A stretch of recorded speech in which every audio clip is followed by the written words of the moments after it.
o hogum ko nala sa anga kene bilama amena kuma malika yerma horoya ko kan nga sana anga nda do malika yerma horoya ko la akadanye anga kuma bi ambalma kedo kan ne anye akakibaru me ambalma ke o joye madu commandant meite aywa amba tankilembe ambe kuma facebook kan bibina amba tankilembe ango kan activiste ye amba tankilembe aywa ambe kibareo jensen fambe fe anga jamana betale la tableau minka nga komana mete muna bi akadinye ka kuma komana mete kan muna bi akadinye kanda do komana mete ka baraketa wala parce que amba don ka fo alete kuma dron alete nouvelle dron di komana mete alebe terrain de kan anya ye abe terrain de kan abe taga yoro wala yoro mununa anga jamana nyemo were sintisi ka da yoro la abe ta yoro la yoro mununa ateku ila mali drapeau ka yiblo yoro keneuka abe ta yoro la ateku ila sorasu ka finin ka yi kana o keneuka anya ye komana mete alebo keneu de kan wati be alebo keneu de kani mali drapeau e kata mali drapeau sankrota e atunye antunga layin nabi atun kada ni ani komana mete antun ga se ka ɲɔgɔn sɔrɔ Skype kan an ka ɲɔgɔn sɔrɔ Skype kan ana ka kuma parce que kibaruya caman bɛ dugu kɔnɔ min bɛ yala yala la kibaruya ninnu sana an ka da du la k'a fɔ ko an b'a jɛnsɛn diɲɛmɔgɔ ɲɛna anw yɛrɛ y'an ka investigation kunkurunin kɛ an y'a ɲɛɲini k'a ɲɛdɔn k'an bolo da kisɛ kan komi an y'a fɔ an na cogo min na sani an ka taa kibaruya jɛnsɛn kibaruya min tɛ tiɲɛ ye o ye kibaruya jumɛn ye an ye lahalaya mɛn an y'a ɲɛɲini k'an bolo da kisɛ kan k'a dɔn ko ayiwa terrorisiw ko tɛ dɛ minnu bɛ an ka jamana kɔrɔyan fan fɛ n'olu kɛlen don k'an fa n'an baw n'an kɔrɔ n'an dɔgɔw ni siri ka da u kun olu ko tɛ dɛ komana mete ma siran olu ɲɛ ka taga yen ka taa ayiwa réalité yira mɔgɔw la terrain kan nka anw ka gouvernement ayiwa jugu dɔw b'an ka gouvernement kɔnɔna la ŋaniya jugu dɔw bɛ an ka gouvernement kɔnɔna la olu de kalikan don sisan ko f'u ka dankari komana mete ka ɲɛnamaya la ka da mun kan balimaw ka da kan dɔrɔn ko komana mete bɛ ka bɔ olu bɛ siran olu tɛ se ka se mali kɔrɔyan fan fɛ olu tɛ se ka ba tigɛ parce que amadu kufa bɛ yen komana mete min bɛ taa ba dagolo la ka taa gɛlɛya min bɛ mɔgɔw kan ka t'o yira o min bɛ yirala diɲɛmɔgɔ la o de man di an ka gouvernement mɔgɔw ye ko komana mete y'a fɔ a ka video dɔ kɔnɔna la ko dɔrɔmɛ 10 k'a bi bɔ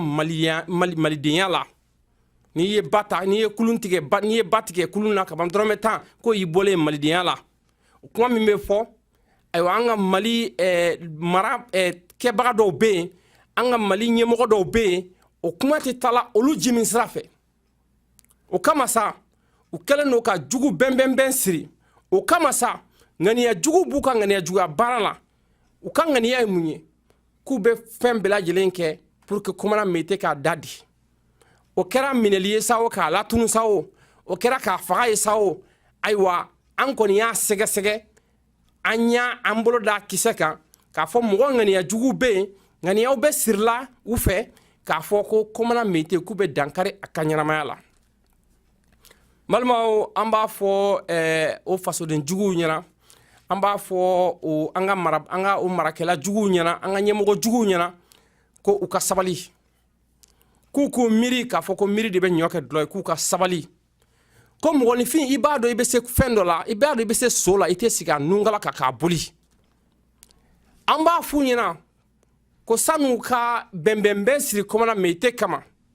k'u bɛ dankari a ka ɲɛnamaya la ko parce que a bɛ ka bɔ ka taa terrain kan ka bɔ ka taa an fa n'an baw yɔrɔ minnu bɛ degun kɔnɔna la ka taa a ɲini k'a dɔn degun jumɛn b'u kan k'a yira an tunkarankew la an minnu tɛ mali kɔnɔ an bɛ mali kɔ kan kuma tiɲɛ ye jumɛn ye ko ni o de kama u b'a fɛ ka dankari a ka ɲɛnamaya la an b'a f'u ɲɛna k'u ka sabali sanu k'u ɲɛsin komana meyite ma anw hakili la k'a fɔ jugu wɛrɛ bɛ mali la bi min tɛ komana meyite ye komana meyite tɛ mali jugu ye komana ni meyite ni mali nin tɛ mali jugu tɛ fasoden ɲuman don fasoden ba tan kelen bɛ yen komi ne ni ɲɔgɔnna caman bɛ yen anw ta bɛ fɔ ayiwa réseaux sociaux de kan anw ta bɛ fɔ télévision sow de kɔnɔ mais anw na activistes la minnu b'a fɔ u yɛrɛ ma ko activistes minnu bɛ wuli k'u ni fili u musow n'u denw b'u kɔ ka taa yɔrɔ la mali yɛrɛ gouvernement ɲɛmɔgɔw yamaruyalen tɛ ka taa yɔrɔ min na ka taa vidéo kɛ yen ka taa photos ta yen ka taa an ka gendarmew ka so n'an ka lakana kɛbaga so minnu bɛ n'olu mɔgɔw bolila ka bɔ yen n'olu lankolonw bɛ ka t'olu yira an na ka taa dɔgɔtɔrɔsow yira an na ka taa ekɔlisow yira an na ayiwa minnu kalan tɛ kɛla a ka ca ni san 2nan san 3nan san 3nan kunkanfɛn ye ne hakili la o ye fasodenya baara dɔ de ye n'o ma kɛ ɲuman ye n'a ma dɛmɛ ni komana meyite ma dɛmɛ o baara taabolo la komana meyite ayiwa a man ka kɛ ko bɛnbɛnbɛnbɛn sira contre la ko ka fɛɛrɛ kɛ ko ka dankari ka ɲɛnamaya la n balimaw komana meyite ye video dɔ kɛ ayiwa a ye video kɛ a ma mɛn kosɛbɛ ni aw ni ne n'an caman hakili b'a la an ka INPS agent dɔ tun bɛ yen ko Amadu Jum a san 2 a n'a kunkanfɛn n'an bɛ se k'o fɔ tun bɛ ɲini se Amadu Jum minɛra terrorisiw fɛ Amadu Jum minɛra terrorisiw fɛ ayiwa diɲɛ bɛɛ y'a ye terrorisiw yɛrɛ ye video kɛ ka Amadu Jum bɔ k'a sigi a kimiru kan marifa b'u bolo jɔlen b'a kɔfɛ Amadu Jum ye dɛmɛ ɲini a ka gouvernement fɛ Amadu Jum ye dɛmɛ ɲini Mali gouvernement fɛ k'u ka fɛɛrɛ bɛɛ lajɛlen kɛ pour que a bɛ se ka bɔ bolo la n balimaw an ka gouvernement ma kala ta k'a sababu ɲina ka bɛn Amadu Jum ka o delili ma an ka gouvernement kan bien que a video bɔra diɲɛmɔgɔ y'a ye an ka gouvernement ma wuli ka minɛn bila minɛn kɔnɔ ka fɛɛrɛ foyi bɛɛ lajɛlen tigɛ k'a fɔ ko o bɛ Amadu Jum ni la kisi o ka bɛn diɲɛ ma komi président yɛrɛ tɛ se ka taa ba kɔfɛ gouvernement mɔgɔw tɛ se ka taa ba kɔfɛ députéw bɛ yen u ka ca u tɛ se ka taa ba kɔfɛ u bɛɛ ye ba kɔfɛ mɔgɔw ye moptikaw ye gouvernement kana se ka taa nka hɔrɔnya mago bɛ mun na Amadu Jum ye agent de INPS de ye Mali baarakɛla don muso b'a bolo denw b'a bolo gouvernement ma wuli u ma hakili sɔrɔ ka wuli ka taa Amadu Jum muso lajɛ ka taa denw lajɛ k'a ɲini k'a dɔn u bɛ gɛlɛya jumɛn kɔnɔna la k'a ɲini k'a dɔn tɔɔrɔ jumɛn b'u kan gouvernement m'u dɛmɛ ni malo bɔrɔ ye ou bien ɲɔ bɔrɔ fosi den kelen gouvernement m'o kɛ Amadu Jum muso n'a a denw ye a ka minɛni in kɔnɔna la ayiwa an ye min ye sa komana meyite ye video min yira an na na aw ni ne aw ɲɛ b'a ja la a ja dɔw la o video ye mun ye nin video ye Amadu Jum ka labilali de ye komi mɔgɔw b'u ta la ala yɛrɛ fɛnɛ b'a ta la ayiwa Amadu Jum yɛrɛ ka ladamu kama Amadu Jum yɛrɛ ka bon comportement kama an ye min mɛn min bɔra sur le terrain ni komana meyite taara ka taa terrain kan k'a kisɛ kan tigɛ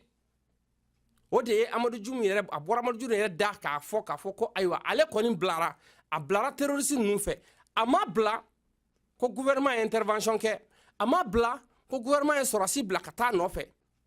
ale yɛrɛ de kɛwale y'a to ni terroriste ninnu yɛrɛ y'a ye k'a dɔn k'a fɔ ladiri don k'a dɔn k'a fɔ a ladamunen don k'a bila k'a ka segin ka taa a taa muso n'a denw kɔrɔ balimaw nin ye fɛn min an b'a fɔ an tɛ se k'a fɔ ka s'a dan na o de kama bi an bɛ foli belebeleba bila ka taa ka taga komana meyite yɔrɔ ka da mun kan ale de wulila ka taa terrain kan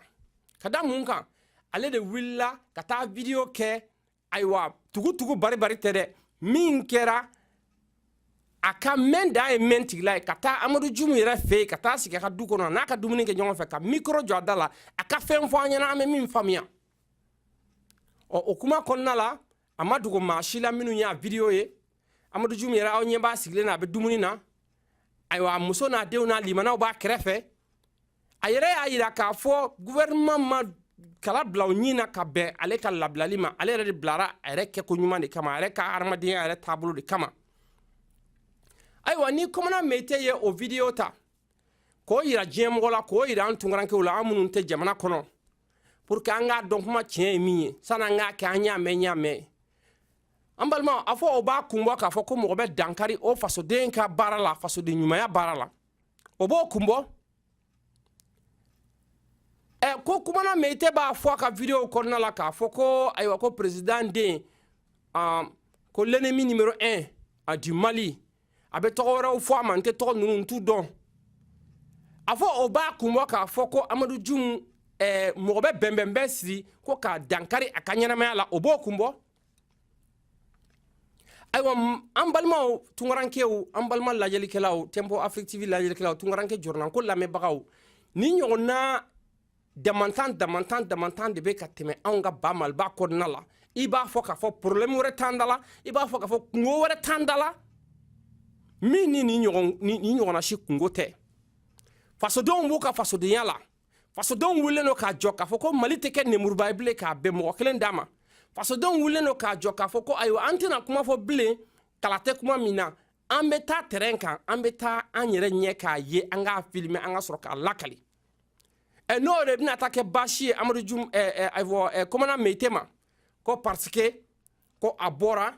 ko a ye video kɛ Amadu Jum kumara a muso b'a kɛrɛfɛ a denw b'a kɛrɛfɛ u bɛɛ kumara o y'a yira k'a fɔ gouvernement ma fosi de k'u ye mɔgɔ minnu ye ko ɲuman k'u ye hali seli tɛmɛnen mɔgɔ minnu ye saga san k'a d'u ma mɔgɔ minnu ye ɲumanya k'u ye u y'olu ka ɲumanya de fɔ an dun b'a dɔn G5 Sahel commandement militaire base militaire dayɛlɛ la Sévaré sani Amadu Jum ka labila président n'a ka délégation taara fo Mopti dala fo Sévaré kɛrɛfɛ fo Sévaré fo Amadu Jum ka denbaya kɛrɛfɛ u taara u mago ɲɛnabɔ ka segin ka taa Bamakɔ u m'a dɔn k'a fɔ ko fiɲɛ yɛrɛ wulila Amadu Jum bilalen de sisan sa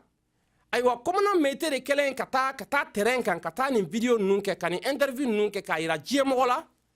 o bɛ kɛ waati min na sisan an ka gouvernement bɛ sɔrɔ ka pan ka wuli ka boli ka na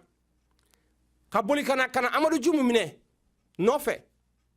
ka taa n'a ye Bamakɔ mun ŋaniya de tun b'u ma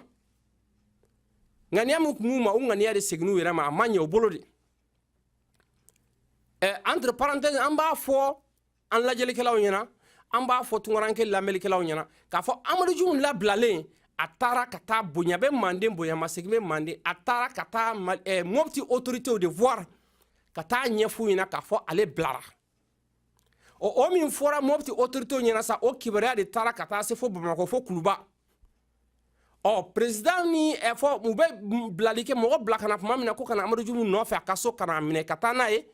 o y'a sɔrɔ déjà kaba Komana Meyite komi ale bɛ terrain de kan ale ye Amadu Jum ko in a minɛli min kɛra a ye video k'a la ka tɛmɛ a ye ɲɛ kuma bɛ fɔ a la ka tɛmɛ n'a ma ɲa ko Amadu Jum kelen labilara k'o bilara terroriste fɛ ko ni Ala y'o ni kisi Komana Meyite bolo o y'ale ka baara ye ka segin ka taa Amadu Jum voir ka taa n'a ka denbaya lajɛ ka taa ɲininkali kɛ a ka minɛli kɛra cogo jumɛn ka taa a ka fɛn fɔ fasodenw ɲɛna an bɛ min faamuya ayiwa Amadu Jum bilalen Komana Meyite taara Amadu Jum ka so a y'o video ye a taara Amadu Jum ka so kuma minnu bɔra la o ma fɔ maa si kɔ a bɛ se ka video ninnu lajɛ YouTube kan a bɛ se ka video ninnu lajɛ Komana Meyite yɛrɛ ka page kan o min kɛra sa ni gouvernement kun t'a kalama k'a fɔ ko ayiwa Komana Meyite taara ka taa interviewer u nana min kɛ ka na Komana Meyite minɛ ka taa k'u bɛ taa n'a ye Bamakɔ sani u bɛ taa n'a ye Bamakɔ u b'a fɛ ka taa kuma don a da k'o fɔ komi n'a y'a sɔrɔ gouvernement de kɛlen don k'a ye négociation kɛ a ka bila n'a y'a sɔrɔ gouvernement ka fɛn dɔ tun bɛ a ka bilaliko la Komana Meyite ye video nin bila Facebook kan sani olu ko ka ŋaniya juguya baara daminɛ o min kɛra o de ma bɛn gouvernement membre dɔw fɛnɛ ma mɔgɔw bɛ gouvernement kɔnɔna la ŋaniya jugu bɛ gouvernement kɔnɔna la o de ma bɛn olu fɛnɛ ma ko ma caya sa wa kɛ bɛ Amadu Jum nɔfɛ ko parce que k'a bɛ taa bada la k'a taara n'an taga photo bɔ k'a yira an na olu mɔgɔw bɛ yen cogo min na denmisɛnninw bɛ bada la u bɛ yala yala u yɛrɛ ma tile fara su kan mɔgɔ tɛ yen k'u lakana a taara dugu wɛrɛw la ka taa jaw bɔ k'olu yira an na k'a yira an na k'a fɔ o mɔgɔw bɛ tɔyɔ mun na ka mɔgɔw ɲininka aye malion ye kolu yɛrɛ bɔ k'u jɔ k'u yira k'u disi yira kisɛ y'u sɔrɔ u fa min fɛ olu bɛ yen olu kɔni ko k'u bɛ ala de bolo sa ko sinon ko gouvernement ka maa si tɛ yen gouvernement ka sɔrɔsi tɛ yen gouvernement ka baarakɛyɔrɔ tɛ yen gouvernement ka cakɛda tɛ yen foyi foyi o dugumɔgɔw yɛrɛ de bɛ ɲɔgɔn bolo sa u kɛlen don ka ɲɔgɔn minɛ sa komi olu de ka dugu don u tɛna se ka taa k'a to yen n'o de kɛra sababu ye sisan ko Amadu Jum ko fo ka fɛɛrɛ kɛ ko ka dankara ka ɲɛnamaya la madame an b'a fɔ ayiwa minnu bɛ ka ni ŋaniya jugu ninnu siri minnu bɛ ka ni ŋaniya jugu ninnu tigɛ an b'a f'u ɲɛna k'u ka sabali ko Mali mago bɛ basigi de la Mali mago bɛ basigi la bi Mali mago bɛ basigi la sini Mali mago bɛ basigi la sinikɛnɛ an ka laɲini tɛ k'a fɔ ko ayiwa jahadi min b'an ka kɔrɔyan fan fɛ n'an b'a ɲinina k'o ka ban an ka laɲini tɛ k'a fɔ ko ayiwa ko wɛrɛ ka taa wuli tuguni an fanga tɛ se min kɔrɔ an ɲɛ b'a la fasodenw wulilen don an ɲɛ b'a la jeunesse consciente du Mali c'est finalement levé Mali denmisɛnkulu wulila ko plus jamais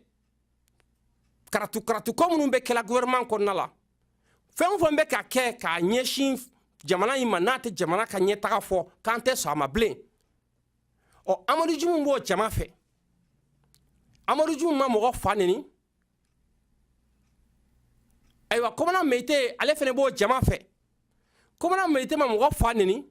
a ma mɔgɔ ba neni a ma mɔgɔ suruntu a ye min ye a y'o de yira diɲɛmɔgɔ la ko diɲɛmɔgɔ k'a jateminɛ u yɛrɛ k'a ye u k'a jateminɛ u k'a faamuya mun de bɛ sen na ne hakili la ni bɛɛ tun b'a kɛ komi Komana Meyite ta kɛcogo ayiwa kunnafoni caman bɛ yen lankolon caman bɛ yen n'an b'a sɔrɔ an t'a tiɲɛ an nkalon dɔn o fili an caman min bɛ yen an tɛ bi o fili kɔnɔna la parce que kumakan yɛrɛ bɛ mun nɔfɛ kunnafoni bɛ mun nɔfɛ kunnafoni sanuman kana kɛ ɲamɛ a dɔ caman kɛ ɲa ye ka fisa ni ɲa mɛn waati bɛɛ parce que e y'a mɛn min da est ce que o y'a fɔ a fɔcogo la wa o ma ci sira fara kan wa mais ɲa ye ne yɛrɛ tun bɛ terrain kan foyi tɛ tɛmɛ ɲa ye kan ayiwa Komana Meyite ale bɛ terrain de kan a bɛ terrain de kan ka filmage kɛ a bɛ terrain de kan ka video ta a bɛ terrain de kan ka kuma fasodenw fɛ k'u ɲininka tɔɔrɔ ni degun ni lajaba ni lagosi min b'u kan u k'o fɔ diɲɛmɔgɔ k'o ye k'o faamuya o man ka kɛ baasi ye k'a fɔ ko dan bɛ taa kari a ka ɲɛnamaya la ka da o kan an b'a fɔ hali bi an ka autorités ɲɛna an b'a fɔ hali bi gouvernement du Mali ɲɛna n'u t'a kalama ayiwa u bɔlen y'a kalama nin ye k'u ka fɛɛrɛ bɛɛ kɛ n'u bɛ fɛɛrɛ o fɛɛrɛ tigɛ u k'o fɛɛrɛ tigɛ Komana Meyite kala kana wagasi ko Mali mago bɛ basigi de la Mali mago tɛ hali bi problème na an bɛ tagalen kalafili la sankura nata in na an b'o kalafili ko kana k'o ɲɛɲini ɲɛma sɔrɔ o la fɔlɔ an kana taa ayiwa bin siɲɛ k'o kɛ bin kan o kɔrɔ tɛ dɔwɛrɛ ye min ye Mali ka ɲɛtaga ye min ye kalafili sanuman ye an ka an ɲɛsin o ma n'an y'an ɲɛsin o ma a ka ca Ala n'a kira fɛ ayiwa an bɛ min ɲini an bɛ basigi min nɔfɛ basigi an b'a sɔrɔ min ye k'a fɔ ko baga ka kɛ fasodenw ma fasoden ɲumanw ma minnu wulilen don k'u jɔ ka fasoko la ko hali n'u ni bɛ to a la ko parce que u y'a fɔ k'a fɔ hali n'u ni bɛ to a la ko o bɛ kɛ sababu ye siɲɛ kelen mɔgɔ ka fasoden jugu ka bɛnbɛnbɛn siri ka ko bɛɛ fɛɛrɛ tigɛ cogo min na u bɛ se ka dankara ka ɲɛnamaya la cogo min na a bɛ se k'a da de anw minnu tɛ jamana kɔnɔ anw tunkaranke minnu bɛ yen don o don n'an bolo b'an kun an fasoko la an t'a dɔn mun ye tiɲɛ mun tɛ tiɲɛ ko o kana wuli ka taa terrain kan ka fɛn fɔ anw ɲɛna an bɛ min faamuya Komana Meyite yɛrɛ ye jɔn ye n y'o de fɔ an ɲɛna an balimaw a tun ka d'an ni ye bi na bi an ni Komana Meyite tun ka ɲɔgɔn sɔrɔ parce que ɲininkali caman b'an bolo k'a tɛngɔ Komana Meyite la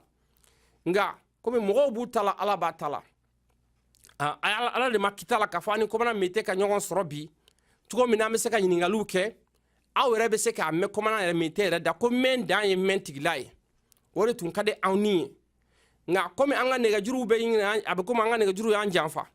connexion tɛ sɔnna donc an kɔni bi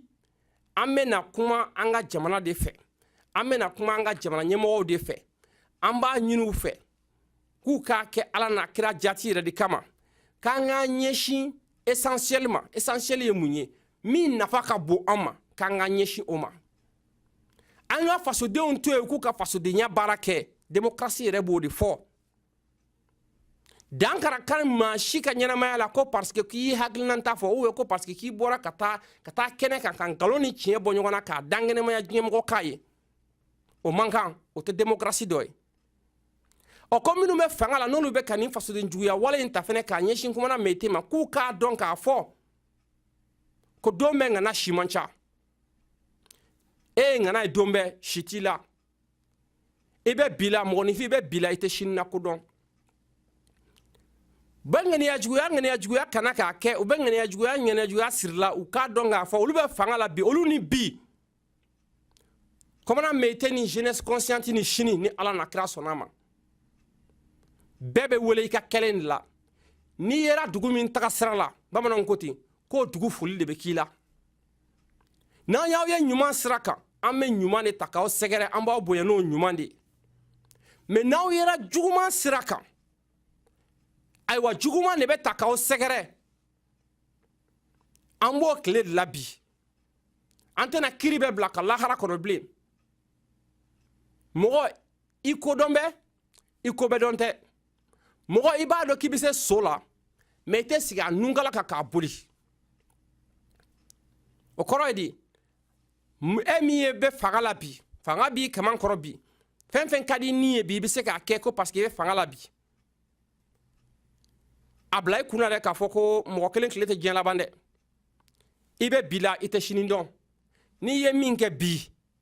a bɛ sara i ye sini n'a ma sara i la a bɛ sara i denw na sini o bɛ min na an k'an ɲɛsin faso jɔ ma an ka fasodenw to yen k'u ka fasodenya wale kɛ n'a ma ɲɛ k'an bɛ bɛɛ jɛ fanga la an ka mɔgɔninfinw to yen o hakilinanta ye min ye k'u hakilinanta fɔ fasoko la a kana kɛ nemuruba ye kuma kana kɛ nemuruba ye k'a bɛ mɔgɔ kelen d'a ma ko n'o ye min fɔ ko ala y'o fɔ ko k'o to yen ten o tɛ démocratie dɔ ye ɔ an bɛ min kɛ sa an bɛna taa komana meyite a ye video laban min bɔ mali indépendance kan n'a taara ka taa an ka sɔrɔsiw ka yɔrɔ min bɛ yen ni sɔrɔsiw yɛrɛ bolila ka taa ka bɔ yen u tɛ se ka ye kɛnɛ kan mali drapeau tɛ se ka ye o kɛnɛ kan fasodenw bilalen n'u yɛrɛ ma ye an bɛna ka n'o video lajɛ et puis a ye fasoden ɲumanya wale min ta tuguni k'o ɲɛsin o dugumɔgɔw ma parce que a taara ni kaye ni bigiw ye a seni ye min ye ka t'o di denmisɛnninw ma denmisɛnnin minnu san 3 san 4 san 3nan kunkanfɛn filɛ nin u tɛ kalan kɛla bilen parce que école so tɛ yen cogo min na minnu ka kɔrɔ n'olu ye dɔɔni n'olu ka kalan janfalen don dɔɔni ka tɛmɛ fitininw kan olu ka se ka ɲɔgɔn kalan sani ala kana n'a ka na ye don dɔ école ka se ka segin ka dayɛlɛ tuguni n balimaw na an bɛɛ lajɛlen tun b'a kɛ ten ni fasoden bɛɛ lajɛlen tun b'a kɛ ten ne hakili la an bɛ dingɛ min kɔnɔ an tɛ k'o dingɛ kɔnɔ bi ɔ mɔgɔ min y'o kɛ k'a bɔ a yɛrɛ la a yɛrɛ kun wari la mɔgɔ wɔsi tɛ a yɛrɛ wɔsi ka kaye ni bigiw san mali ka yɛrɛma hɔrɔnya indépendance don ka taa o dugu ninnu na ni mali drapeau ye ka sɔrɔsi fini don a kana ka taa kaye ni bigiw di denmisɛnninw ma pour k'u ka kalan kɛ ne hakili la n'o tɛ faso nin ye o tɛ se ka kɛ faso jugu ye ne hakili la ni an ka autoritéw tun bɛ se k'a kɛ ten ba kɔfɛla ni ba ɲɛfɛla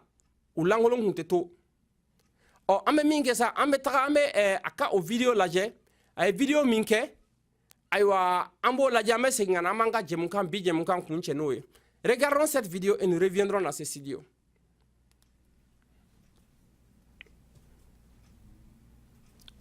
Ayiwa an ka technicien bɛ baara hali ni bi to a la n b'a dɔn je suis prêt maa tɛ se ka maa kɛ fosi la n da l'o la jadisi fa o bisa jadisi fa o bisa ne bɛna mali armée de fɔ yan ni nin drapeau ye ni nin tɛ nin wallahi Allah n bɛ bere rouge fo ka bere vert fo ka armée de terre fo ka l'air fo ka policiers fo les gardes nationaux comment a diyara mais a ka di n ye nin wagati in na an ka sɔrɔdasi minnu sara mali kunkɔrɔ fasoden ɲuman ninnu minnu y'u miiri di faso ma yarabi an ka se ka minute silence 1 minute de silence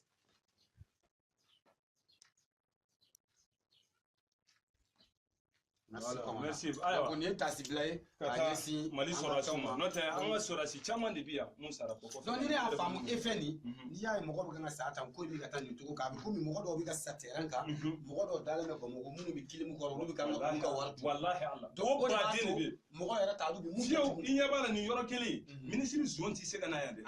député zone défense ayi cɛma i bɛ la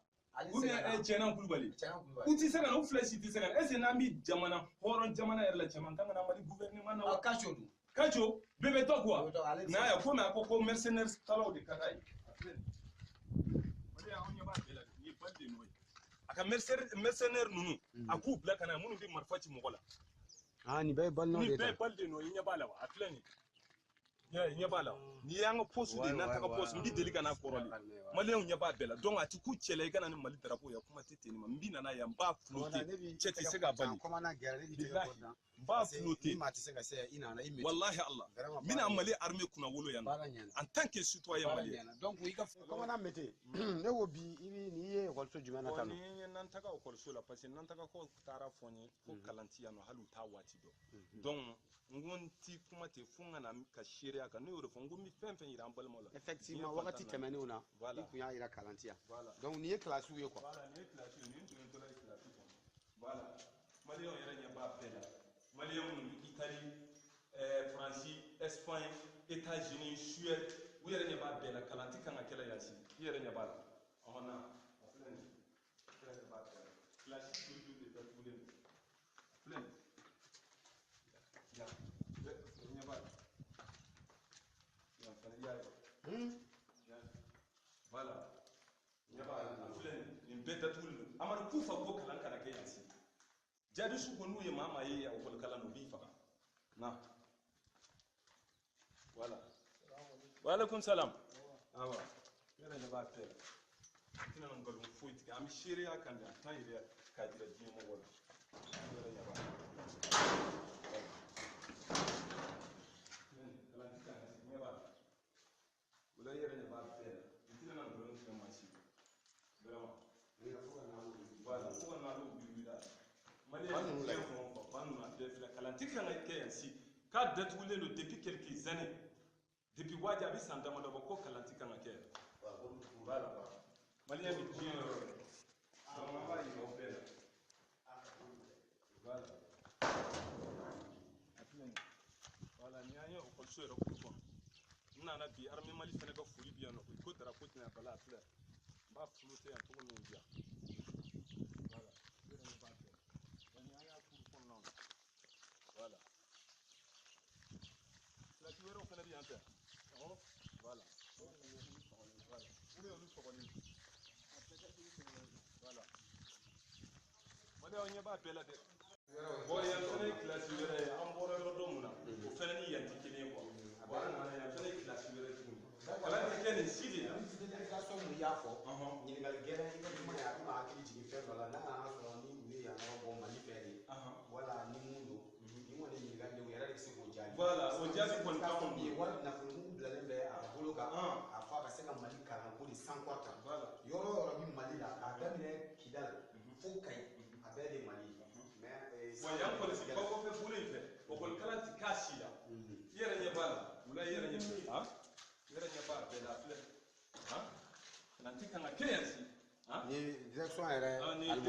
alimori a filɛ nin maliyɛnw ɲɛ b'a la maliyɛnw bɛ diɲɛ fan o fan minnu bɛ Faransi États-Unis Espagne Italie aw yɛrɛ ɲɛ b'a la n'o de fɔ an tɛ nkalon tigɛ an bɛ seereya kan de sur le terrain commandant i ka kuma ye tiɲɛ barisa n'i ye livre ninnu yɛrɛ i b'a ye k'a fɔ fo ka bugu wuli o la voilà comme diɲɛmaw bɛɛ ɲɛ b'a la voilà diɲɛma i yɛrɛ ɲɛ b'a la voilà ɲɛ b'a la ɲɛ b'a la donc an tɛna nkalon fosi tigɛ an bɛ na de sur le terrain an t'an yɛrɛ k'a jira diɲɛmɔgɔw bɛɛ la Amadu Kufa ko jaabi ko n'u ye diɲɛ maa maa ye i bɛ ekɔli kalan kɛ k'i ba i su n'an taga ka jeunes ani n'u ka denmisɛnnin fitininw donc ɲɛ b'u bolo la ɲɛ b'i kayew ni bikiw la donc ni tun ye hakilina jumɛn ye i ka drapeau b'i bolo parce que an bɛɛ b'a dɔn k'a fɔ ko nin ye an ka san yɛlɛma don ye n'o ye septembre kalo tile 22 ye Mali ka yɛrɛta yɛrɛma hɔrɔnya san ni o y'a don ye donc o ɲɛnajɛw kɔnɔna la n'o nisɔndiya la donc hakilila mun de kɛra aw la walasa ka se ka na o kɛ aw balimaw ye Lamini kosɛbɛ n bɛ ala fɔ hali bi ka ala barikada n y'o de f'i ye depuis n ka video tɛmɛnenw na n ko ninnu ye ne dɔw de ye ne tɛ se ka n ban dɔw la hali ni n bɛ sa bi ni n bɛ to a la de n dɔw n bɛ n'u lajɛ je suis prêt ni darapo mun ni ɲɛ b'a la ni darapo in a bɛ ɲɔngiri da a tɛ bɛn walahi darapo in tɛ bɛn fe darapo in n'a bɛ si n'a bɛ wuli donc maintenant komi mali ka san yɛlɛma indépendance ta don donc jɔn bɛɛ ni se anw se kɛra nin de ye ka n'a di an dɔgɔninw a n'an denw ma u ka kalan kɛ so kɔnɔ déjà que a fɔra ka ban ko kalan ti kɛ yan donc pour que u hakili kana taa parce que diɲɛlatigɛ yɛrɛ ye hakili de donc u bɛ se k'u to so kɔnɔ donc ka leçon ta u fɛ so kɔnɔ i ka nin hakilila ɲuman don barisa la n'i y'a ta k'a lajɛ minnu bɛ sanfɛ kalan na dɔɔni kosɛbɛ ni o mɔgɔ ninnu tora ka denmisɛnninw kalan a b'a kɛ sababu ye kosɛbɛ olu ti ɲinɛ u ye mun kalan kosɛbɛ donc u bɛna denmisɛn minnu fana kalan denmisɛnninw ka niveau hali ni caman ma fara a kan a bɛ kɛ sababu ye mun kalan u kana ɲinɛ o kɔ n'o y'a sɔrɔ hakilila wɛrɛ minnu na ni arabu kalan don ni kuranɛ kalan don olu b'o kɛ k'a ye ni bikiw kɔni b'u bolo u kɔni bɛ kalan dɔ kɛ donc n'o y'a sɔrɔ minnu fana tubabu kalan ka d'u ye u ti ka se k'a kɛ parce que ekɔliso ti yen tugun komi i yɛrɛ bɔra ka ekɔlisow bɛɛ yira diɲɛ bɛɛ y'a ye donc k'a fɔ an bɛ san yɛlɛmɛ la mais yan kɔni vraiment olu kɔni u bɔlen bɛ mali la pour le moment donc ni an b'a fɛ remise ka lamini n bɛ mun f'i ye fɛnɛ mali ɲɛmɔgɔw k'a lajɛ dɛ diɲɛmɔgɔw k'a lajɛ est ce que don dɔ la an bɛ taa la bolo min kan ta ayiwa an balimaw nin tun ye komana meyite min n'an b'a ka kuma la bi komana meyite min ni an ka gouvernement bɛ ka fɛɛrɛ bɛɛ lajɛlen tigɛ ko f'u ka dankari a ka ɲɛnamaya la an n'o komana meyite de tun an tun bɛ k'o ka video de lajɛ sisan ayiwa an y'a fɔ an ɲɛna cogo min na an y'a bolo da an na cogo min na a tun ka d'an ni ye bi ani komana meyite ka ɲɔgɔn sɔrɔ an ma fara ɲɔgɔn na hali bi fɔlɔ an bɛ ka lajɛ nɛgɛ karafe juru an bɛ ka fɛɛrɛ bɛɛ kɛ pour que an n'a ka se ka ɲɔgɔn sɔrɔ parce que an y'o de fɔ an ɲɛna mɛn dan ye mɛn tigila ye an b'a fɛ aw yɛrɛ tulo k'a mɛn komana meyite yɛrɛ da la a tɛ tɛmɛ o kan hali bi an n'a ma fara ɲɔgɔn na fɔlɔ an bɛ min kɛ an bɛ n'an ka nin jɛmukan ye an b'a kun lacɛ n'an ye jɛmukan in kun lacɛ an bɛ fɛɛrɛ kɛ hali bi komana meyite a bɛ ligne na ayiwa an bɛna fɛɛrɛ bɛɛ lajɛlen kɛ pour que an ka se k'a lasɔrɔ aw yɛrɛ tulo k'a mɛn aw ka fisa ni aw yɛrɛ aw k'a mɛn ne yɛrɛ fɛnɛ da ye mais min kɔni jɛlen don ni nɔgɔ t'o la fiyewu ni o vérifielen don ne yɛrɛ fɛ ayiwa o ye k'a fɔ kuma min bɛ ŋunuŋunu min bɛ réseaux sociaux kan tiɲɛ don nɔgɔ kelen si t'a la mɔgɔ ŋaniyajuguw bɛ yen minnu bɛ gouvernement kɔnɔna la mɔgɔ ŋaniyajuguw bɛ yen minnu b'a fɛ ka dankari kamalen ka ɲɛnamaya la ka d'a kan dɔrɔn ko a bɛ ka taa terrain kan ka taa fɛn bɔ k'a yira an na an bɛ fɛn min faamuya a ye video laban min kɛ nin ne aw ɲɛ b'a la nin video laban in komana meyite de y'a bɔ a yɛrɛbakun na ka kaye ni bigiw san ka taga n'an taga ka taga dugu minnu na ni ayiwa an ka gouvernement sen tɛ se ka se yen ka taa dugu minnu na ni an ka sɔrɔdasiw tɛ yen ayiwa ka taa kaye di denmisɛnninw ma ka bigiw d'u ma pour cogo min na minnu ka kɔrɔ olu ka fitininw kalan dɔɔni sani ala bɛ na n'a ka na ye école ka se ka dayɛlɛ cogo min na o komana meyite an ni o de bɛ ɲɔgɔn bolo bi o komana meyite an bɛ o de ka yɛrɛwolodenya fɔla bi o komana meyite an b'o de ka yɛrɛwoloya fɔla ka d'a kan a ye baara min kɛ donc an b'a fɔ aw ɲɛna an ni ce a ka kulomajɔ la an ka bi jamukan in na an bɛna jamukan in an bɛna a sera a waati laban na an bɛ foli d'aw ma aw ka lajɛli la aw ni ce aw ka kulomajɔ la an ni aw an bɛ ɲɔgɔn bolo hali bi an ma fara ɲɔgɔn na fɔlɔ an bɛna fɛɛrɛ bɛɛ la sabati cogo min na ani komana meyite bɛ se ka ɲɔgɔn sɔrɔ dans les 10 à 15 minutes qui viennent cogo min na aw ka se k'a mɛn a yɛrɛ da hali n'a ma kɛ waati janko ye parce que a tun ka d'an ye a ka kɛ nin jamukan in daminɛ la an k'a daminɛ ɲɔgɔn fɛ aw k'a mɛn ale yɛrɛ da nka hali bi ne partez nulle part restez branchés sur Tempo Afrique TV a ye to an ka télévision so kan a bɛ se ka na Facebook kan ayiwa a bɛ se ka lajɛ an ka website yɛrɛ la tempoafriquetv.com ayiwa hali bi ani komana meyite an ma tila ɲɔgɔn na fɔlɔ an bɛna fɛɛrɛ bɛɛ kɛ pour que an n'a ka se ka ɲɔgɔn sɔrɔ aw ni ce ka kulomajɔ la hakɛto bɛ nin kan salamu aw k'an bɛn waati wɛrɛ aw balimakɛ Musa Jawara de tun bɛ ka nin jɛmukan in da aw tulo kan au revoir.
jatugu